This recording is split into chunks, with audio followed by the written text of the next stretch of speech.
আমি প্রথম শুনলাম এই ঘটনাটা যে কোনো রেপ সংক্রান্ত কোনো কথা বলতে গেলে পরে আমাদের পরিবারে এরকম কোনো মানুষের উপস্থিতি থাকতে হবে।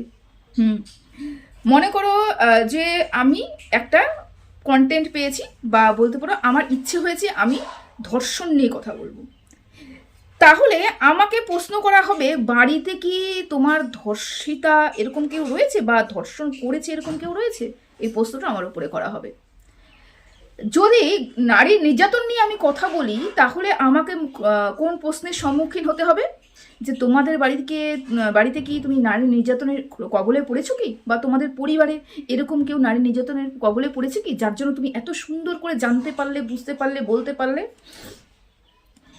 এটা কেন বললাম এই মুহূর্তে বসে, কারণ আমি অবাক হয়ে গেলাম যে আমরা যেটা নিয়ে আলোচনা করব সেটার সম্বন্ধে আমাদের জানতে হবে, জ্ঞান অর্জন করতে হবে। না, আমাদের জ্ঞান তো অবশ্যই অর্জন করতে হবে, কিন্তু বাস্তবে মানে আমাদের প্র্যাকটিক্যালি সেটা উপলব্ধি করতে হবে, তাহলেই আমরা বলতে পারবো, না হলে বলতে পারবো না। তাহলে এই যে এত মানুষ বলতে পারো যারা এগুলো নিয়ে আলোচনা করে, বুদ্ধিজীবী অনেক রয়েছেন যারা অনেক সময় অনেক বৈঠকে বসে আমরা দেখি অনেক চ্যানেলে, বড় বড় চ্যানেলগুলোর মধ্যে বসে অনেক ধরনের বক্তব্য রাখেন। তার মানে কি তাদের প্রত্যেকের পরিবারে এরকম কোনো ঘটনা ঘটেছে? প্রত্যেকের পরিবারে কারো না কারোর সাথে এরকম কোনো ঘটনা ঘটেছে, সেই কারণে কি ওরা নিজে উপলব্ধি করতে পেরেছে বলেই কি ওরা জনসম্মুখে এসে বলতে পারছে? আমি সত্যি সত্যি আমি অবাক হয়ে গেলাম যে এরকমও বক্তব্য কেউ রাখতে পারে। কোন কথার পরিপ্রেক্ষিতে? ওই একটা কথা,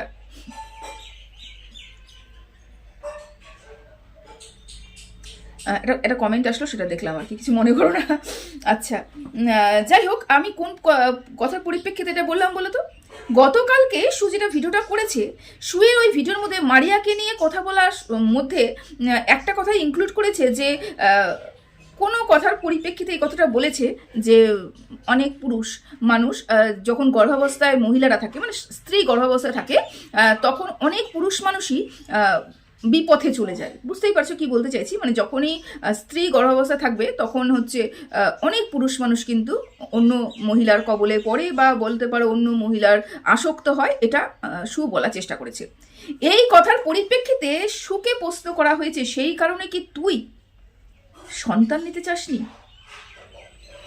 আর একজন এই কথাটা পরিপ্রেক্ষিতে বলেছে তুই জানলি কি করে যে গর্ভাবস্থায় পুরুষ মানুষ অন্য কারোর থেকে অন্য মেয়ের আসক্ত হয়, অন্য মহিলার আসক্ত হয়, এগুলো তুই জানলি কি করে?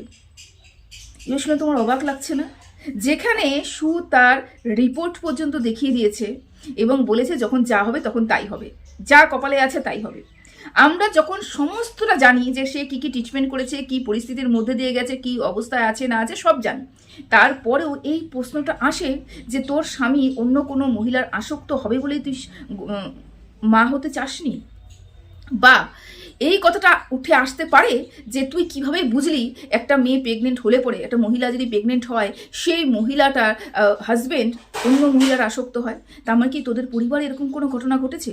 এই জন্যই বললাম আমি জানতাম না যে আমি যেই বিষয়টা নিয়ে আলোচনা করব তাহলে সেই বিষয়টা নিয়ে আমাকে আমার পরিবারে প্র্যাকটিক্যালি দেখতে হবে, তাহলেই আমি এখানটায় এসে আলোচনা করতে পারবো। সত্যি জানতাম না, এই বিষয়টা নিয়ে বেশি আলোচনা করতেই চাই না। কারণ কি বলতো, আমি যে তোমাদের সামনে তুলে ধরলাম, যারা বোঝার তারা তো বুঝেই গেছো যে আমি কি বলতে চাইছি। যদি সত্যি সত্যি এই কথাটা এতটুকু যুক্তি থাকে তাহলে আমি তোমাদের সাথে তুলে ধরতেই পারতাম, কিন্তু আমি এখানে যুক্তির কিচ্ছু দেখতে পাচ্ছি না, যেখানে আমার মনে হয় না যে এই কথাটাকে বিস্তারিত তোমাদের সামনে আলোচনা করার প্রয়োজন রয়েছে। বেকার আলোচনা করব, কাকে নিয়ে আলোচনা করব? যাদের চিন্তাধারা ঠিক এতটুকুই, কি বলবো তাদেরকে, কি বোঝাবো তাদেরকে? এটা কোনো কথা নয়। তুমি যাকে নিয়ে আলোচনা করছো, তুমি একটা বিষয় নিয়ে আলোচনা করছো, সেই বিষয় নিয়ে তাহলে কি আমি বলবো যে তুমি মহিলাকে নিয়ে, তুমি নারী নির্যাতনকে নিয়ে আলোচনা করছো, তুমি শ্বশুর শাশুড়ির মধ্যে অশান্তি নিয়ে আলোচনা করছো, তুমি পারিবারিক কেলেঙ্কারি নিয়ে আলোচনা করছো, তার মানে কি তোমাদের পরিবারেও সেই ঘটনাগুলো ঘটে? তুমি চাক্ষুষ দেখেছো বলেই কি তুমি আলোচনাগুলো করতে পারছো? আমি কি এরকম বোকা বোকা প্রশ্ন করবো তোমাদেরকে? করবো না তো।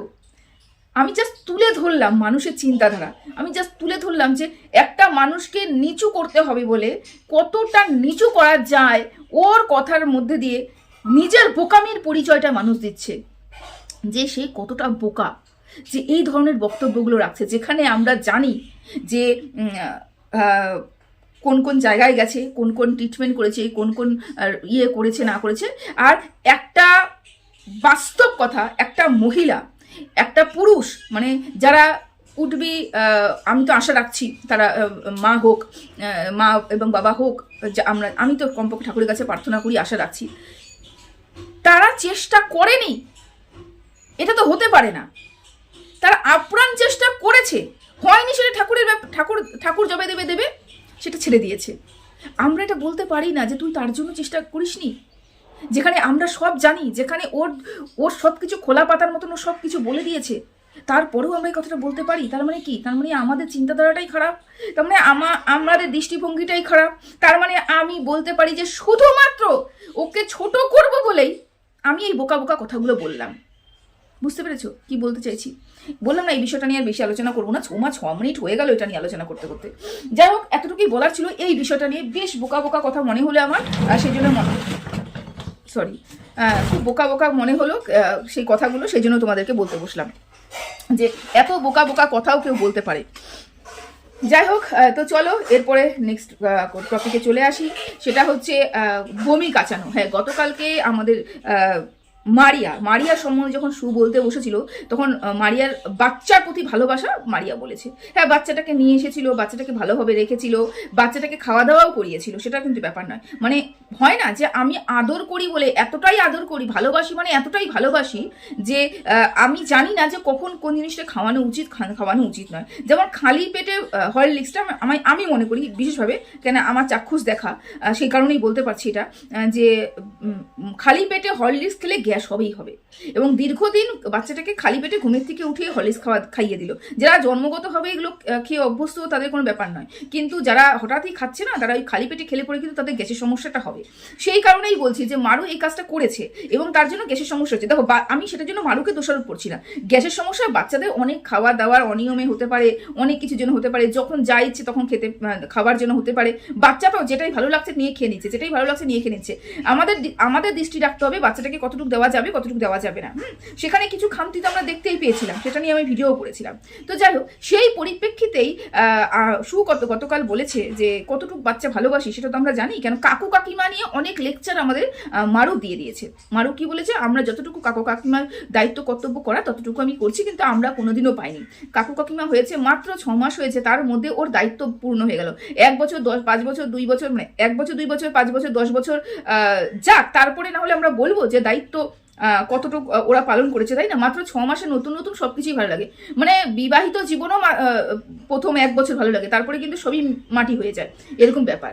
তো সেই পরিপ্রেক্ষিতে বলেছে যে আমরা খুব ভালোবাসি আমার ভাস্তাকে, মানে ভাইজিকে, ভাইপোকে খুব ভালোবাসি। এই কথার পরিপ্রেক্ষিতেই আমাদের বলেছে যে তাহলে বমি কাচানোর সময় তোর মুখটা তো দেখেছিলাম কিরকম করে মুখটা কুচুমুচি হয়ে তুই বমি কাচিয়েছিলিস, নোংরা তোর ঘেন্না লাগছিল আর কি। তার পরিপ্রেক্ষিতে অন্য কন্ট্রোভার্সি ক্রিয়েটারদের বক্তব্য, তুই তো মারুর বমি কাচিয়েছিস, তোর ঘেন্না করেনি, তোর ঘেন্না করবে না তো। তার কারণ একটাই, কারণ হচ্ছে একটা মদখোর আরেকটা মদখোরকে বমি কাচাতে গেলে পরে ঘেন্না করে না। মানে তুইও মদ খেয়েছিলিস, ও মদ খেয়েছিল, এবং যেহেতু তুইও নেশায় ছিলিস এবং ও নেশায় ছিল এবং ও বমি করে ফেলেছিল, ওর অভ্যাস নেই বলে বমি করে ফেলেছিল, সেই জন্য ওটা কাচাতে তোর ঘেন্না লাগবে না। আমার বক্তব্যটা কি বলতো, বমি জিনিসটাই ঘেন্নার, তবে এই ঘেন্নাটা না কোথায় গিয়ে বলো তো একটু হলে পরেও কমে যায়, যেখানে ভালোবাসাটা সৃষ্টি হয়। যারা এটা নিয়ে আলোচনা করছো তাদের তো সন্তান রয়েছে, তারা যদি যারা বলছো তাদের বাড়িতে সন্তান মানুষ করেছো তোমরা, তোমার সন্তানের বমি কাচাতে কি তোমাদের কোনোদিনও ঘৃণা বোধ হয়েছে কি? আমার তো হয়নি। আমার 2টো সন্তানের বমি কাচাতে আমার কোনোদিনও ঘৃণা বোধ হয়নি, কারণ ওটা আমার সন্তান, আমি জন্ম দিয়েছি। বুঝতে পেরেছো? আর হচ্ছে যখন মারু তার ভাইজির বমি কাচানোর মানে পরিস্থিতির মধ্যে ছিল, মানে হট করে ফেলেছিল, মারু কুচুমুচু হয়ে গেছিল, তার কারণ কোনো না কোনো দিক থেকে মারু সেই জায়গাটাতে সন্তানের সমতুল্য মনে করা যায়, কিন্তু সন্তান নয়, সেই কারণে ঘেন্না হয়েছে। এবং এটা হচ্ছে ছেলেদের মেয়েদের তুলনামূলক একটু ঘৃণাটা কম থাকে, সেই কারণে ইসে করে ফেলেছে, ওটা হচ্ছে পম পম করে ফেলেছে, পরিষ্কার করে ফেলে। তাছাড়াও নিজের ভাইয়ের মেয়ে, ও সেটা করবেই করবে, যেহেতু রক্তের একটা সম্পর্ক রয়েছে। কিন্তু মারু যে দাবিটা করেছে যে আমি প্রচণ্ড পরিমাণে ভালোবাসি, সেই ভালোবাসাটা সীমারেখার মধ্যে আছে। সেইটা কিন্তু সন্তানের মতন হয়নি, যে সন্তানের সমতুল্য হয়তো বলতে পারে, হ্যাঁ সন্তানের সমতুল্য, কিন্তু সন্তান হয়ে উঠতে পারেনি। ভাইপো কোনোদিনও সন্তানের সমতুল্য হয়ে ওঠে না। তার জন্য সেই পরিমাণের মানসিকতার প্রয়োজন হয়। একটা কি বলে না ওটাকে, মানে ওই ধরনের মানসিকতা এগুলোই আলাদা, বুঝতে পেরেছো? তো সেই কথাটাই বলার চেষ্টা করলাম যে ঘেন্না ঠিক ওই জায়গাটাতে জন্মায় যেখানে সেই মানুষটাকে আমি সেই পরিমাণে ভালোবাসতে পারিনি। এবং যে মারিয়াকে ভালোবেসেছিল, সেটা ঠুকরে ঠুকরে কেঁদে কেঁদে এখানে বলেছিল কিন্তু মারিয়াকে ভালোবেসেছিল, এবং ভালোবেসে ধোকাও যে খেয়েছিল, মানে ওদিক থেকে যে একটা ইসেও এসেছিল, সেটার জন্যও কিন্তু ওকে কাঁদতে হয়েছিল। তাহলে ওই ভালোবাসার খাতিরে বোন বানিয়েছিল বলে একটা সময়, সেই খাতিরেই কিন্তু ও পরিষ্কারটা করেছিল। আর তারপরেও যদি তোমাদের মনে হয় যে না ওটা ও নেশার চোটে করে ফেলেছে, নেশায় আসক্ত ছিল বলে ওই সময়টাতে সেই জন্য করে ফেলেছে, সেটা নিয়ে আমার কোনো বক্তব্য নেই। যেটা তোমাদের মনে হয় তোমরা সেটা বলতেই পারো, কিন্তু আমি একটু ক্লিয়ার করে দিলাম ব্যাপারটা, বুঝতে পেরেছো? না, মারিয়াকে নিয়ে এই মুহূর্তে আমার এতটুকুই বলার ছিল যে অতিরিক্ত কোনো কিছুই ভালো নয়। এবং ও যে সিচুয়েশনটার মধ্যে দিয়ে যাচ্ছে, ওর নিজের ব্লগিং করুক, নিজে সুন্দর করে ব্লগ দিচ্ছে দেখ, কিন্তু যে মাঝে মাঝে যে জ্ঞানটা দিতে আসে, এই জ্ঞানটা একটু বুঝে শুনে দেওয়া উচিত। কারণ ও তো নিজেও জানে আমি কি কাজ করেছি না করেছি। আমি ভিডিও টু ভিডিও কথা বলছি, কিন্তু একদম ভেতরের খবর নয়। আচ্ছা, আর জানি তোমরা কে বলছিলে যে সুতোপার সমস্ত ভিডিও ডাউনলোড করা হচ্ছে, তার কারণ যদি মারুর সুতোপার ভিডিও দেখে কোনো রকম কোনো সমস্যা হয়, তাহলে সুতোপাকে অ্যাটাক করা হবে এবং সুতোপার উপরে আইনি স্টেপ নেওয়া হবে। তো বেশ ভালো কথা। আমি যতটুকু দেখলাম গতকালকে সুতোপা যে ভিডিওটা করেছে, সম্পূর্ণটা ভিডিও টু ভিডিও করেছে, এবং সোশ্যাল মিডিয়াতে থাকতে গেলে পরে ভিডিও টু ভিডিও তো করবেই, এবং যা ও করেছে সেটা নিয়ে তো কথা বলতেই হবে, তাই না? বলবে, এবং যতটুকু সংযত থেকে কথা বলা দরকার আমাদের মনে হয় বলেছে সেটা। আর থাকলে হচ্ছে ডাউনলোড করে রাখার দরকার, অবশ্যই সবাই যারা ডাউনলোড করে রাখার দরকার মনে করছো, অবশ্যই ডাউনলোড করে রাখো। তবে এটা কিন্তু তোমাদের একটু খেয়াল করতে হবে যে মারিয়া সত্যি কি নিট অ্যান্ড ক্লিন ব্লগ দিচ্ছে, সেখানে কি কোনো কন্ট্রোভার্সি ছোঁয়া দিচ্ছে না তো? মারিয়া কাউকে খোঁচা দিচ্ছে না তো? মারিয়া সত্যি যা করছে সেখানে কন্ট্রোভার্সি করার মতন কোনো ক্ষোভ নেই তো, মানে স্কোপ নেই তো, স্কোপ নেই তো। যদি থেকে থাকে তাহলে আমরা সেটা নিয়ে কন্ট্রোভার্সি করবই করব। আচ্ছা, সেটা বাদ দিলাম।